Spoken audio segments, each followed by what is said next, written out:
आज ओपीडी में पेरेंट्स अपने 10 साल के लड़के को मेरे पास काउंसलिंग सेशन के लिए लेके आए थे और उन्होंने बताया कि उनका लड़का काफ़ी दिनों से लगातार जब भी कुछ खाता है तो वॉमिटिंग करने लग जाता है और उसे बहुत सीवियर कुछ दिनों से हेडेक हो रहा है, सर में काफ़ी दर्द उसके रहता है और अब तो उसे सांस लेने में भी काफ़ी दिक्कतें होने लग गई हैं।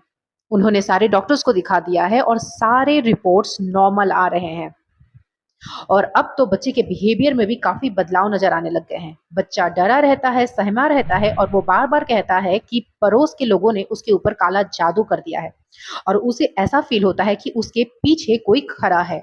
और जब रात को वो सोता है तो वो डर के उठ जाता है और उसे लगता है कि मेरे बिस्तर के नीचे कोई है जो मुझे खींच लेगा या तो मुझे मार देगा। ये सारी बातें सुनने के बाद मैंने पेरेंट्स से पूछा कि क्या कोई बच्चे को इमोशनल स्ट्रेस है, कोई ट्रॉमा है? तब पेरेंट्स ने कहा कि ऐसा कुछ नहीं है, बच्चे की लाइफ में सब कुछ परफेक्टली चल रहा है। फिर मैंने पेरेंट्स को काउंसलिंग रूम से बाहर भेजा और लड़के से अकेले बात की। स्टार्टिंग में तो लड़का काफ़ी ज़्यादा हिचकिचा रहा था और डरा हुआ था। थेरेपी सेशन के दौरान उसे कंफर्ट मैंने किया, तब जाके उसने बताया कि हाल में ही उसके दादाजी का डेथ हुआ है और वो अपने दादाजी को काफ़ी ज़्यादा मिस करता है। साथ ही उसका मन आजकल पढ़ाई में बिल्कुल नहीं लगता है और उसके पेरेंट्स पढ़ाई के लिए काफ़ी ज़्यादा प्रेशराइज़ कर रहे हैं और वो दोनों चीज़ें अपनी इमोशंस को और पढ़ाई को मैनेज नहीं कर पा रहा है। साथ ही उसने बताया कि दादाजी उसके एकमात्र दोस्त थे जिससे वो सारी अपनी मन की बातें शेयर करता था और अब वो काफ़ी ज़्यादा अकेला फ़ील करता है।